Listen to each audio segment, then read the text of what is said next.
Okay, I'm excited because today we are in Paris, France, and talking about learning French in France. What could be better than that? There are so many different options if you want to learn the language. Um, it's a cool place to be, it's a cool language to learn.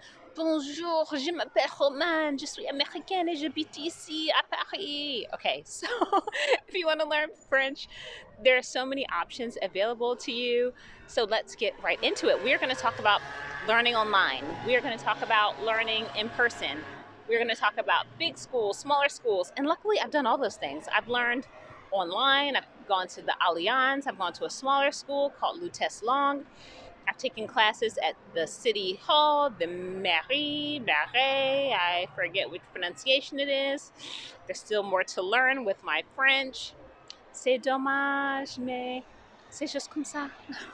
So I'm going to talk to you about what all of those different options are like, give you some pros and cons, so that if you're deciding how you want to learn the language, you can make the best choice for yourself. And if you're watching if you're watching this video, just know that you can take classes online as it is, even before you get to France, if you're planning a visit, so you can take classes with French teachers here in France. So all those options are available. So let's get right into it, talking about taking online classes, since that is the most accessible option. So there are many websites where you can learn French. I use a website. I'm not sponsored by them. I'll put a link because they have a referral link, but this is not affiliated with them at all. But a website called Preply, and there are definitely pros and cons to using this website. The way it works is that you can choose a tutor, you can pick a person online, and then take classes with them. You can see they have native speakers, you can see what country the speakers are from. I feel like I'm a little too close. Let me back up. But you can see which country the people are from, and you have lots of different options for tutors. And the tutors set their own prices, so you can decide, and you decide how often you want the classes and all that good stuff. So it's a cool option. The other online option is some schools offered online classes. So obviously this started during COVID, and some people have maintained it. So I also took online classes through the city, which were great, because actually that was the most affordable option. Taking classes through the city is affordable. So to give you an idea of price, taking classes through the city, it was like for maybe 4 months worth of classes, it cost about 300 euros. And I was taking classes like 4 times a week. That's cheap. You're not going to find that anywhere else, not even close. So if you're here, I don't know what I don't know if only residents can take lessons. I don't know what the process is. But if you can take classes through the mairie, it's a good thing to do. So let's go from online to in person, and let's talk about let's talk about the Alliance. I was going to talk about the smaller places first, but I think we can appreciate the smaller places more if we talk about the Alliance first, because they're definitely different. I'm just looking around because, guys, I am in Paris, France right now. And you just never know when a pickpocket or someone might be near you. I think I'm in a spot that's not super pickpocket prone, but you just have to be alert.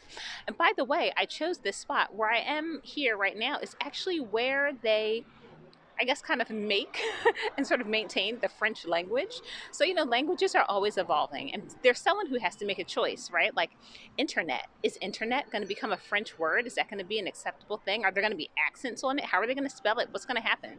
Okay, they make all those decisions here. So this is where the French language is preserved and maintained. So this is why I'm here, but I'm still looking around every once in a while. So if you see me looking, this is why. So the Alliance. So the Alliance is a very famous place to take classes. It's also an expensive place to take classes, but a lot of people take French classes there, and I did it as well. It was not my favorite school for taking French lessons, and it's mainly because, so here's where the pros and cons come in. The Alliance has a very structured way of teaching classes, which is cool, right? They definitely seem to have a plan, a lesson plan, an outline that teachers follow. You take a placement test to get into classes at the Alliance. You take a placement test for any school. You don't take a placement test necessarily for Preply. For the online platform, you can just have an assessment with your teacher. But so I took a placement test, but the main thing I didn't like was basically I knew everything that they were teaching in the class. which was frustrating because those classes were expensive. So although I took a placement test, I mean, I live in Paris, France, right? So at one point, and I'm a vegan, you'll see why this matters. So at one point, it was like we devoted 1 or 2 days talking about the names of vegetables and how to order vegetables like at a market. Listen, I live in France. If there's one thing I know how to do, it's order vegetables at a market. Like, we don't need to do this. This is a waste of my time and my money, right? So that kind of annoyed me a little bit. And I also find that at schools like the Alliance, because it is such a strict curriculum, the teachers don't really have so much flexibility, or they don't seem to have so much flexibility in deciding what they're going to teach, what the curriculum is, sort of adapting the class to the students. So there are pros and cons to that. I mean, it's good that something is structured, right? So that, they know they're going to talk about this week and the next topic the following week. But now let's transition into the smaller classes a little bit, the smaller schools. I took classes at a smaller language school and I really liked it. And, the teachers decided more of like what the curriculum was. And it just seemed a lot more flexible and a lot more adaptable as far as like what we were able to talk about, what we were able to review, and the different grammar points. So I really liked it. So if I was coming to France and taking lessons in person, like in Paris or something like that, give these small schools a shot. Look into it. They're generally a lot more affordable. I'm a smaller school kind of person. I think just like in general, I went to a small high school, I went to a small college, and then to a bigger university. But like I kind of like cozy, settings. So if you are like that, if you prefer these sort of more cozy experiences, you can have that. You can have that in Paris. There are a lot of small schools. I'm mentioning this one that I went to, but there are others, and they're cool, and they tend to be more affordable than the Alliance too, which is, a bonus. So, why not? So that's it for now. If you have any other questions about learning French, about life in Paris, France, or things like that, let me know. Leave a comment. If you've taken lessons at the Alliance or at another school, I'm curious what you think, and what you felt when you were there. So, subscribe. There's more to come.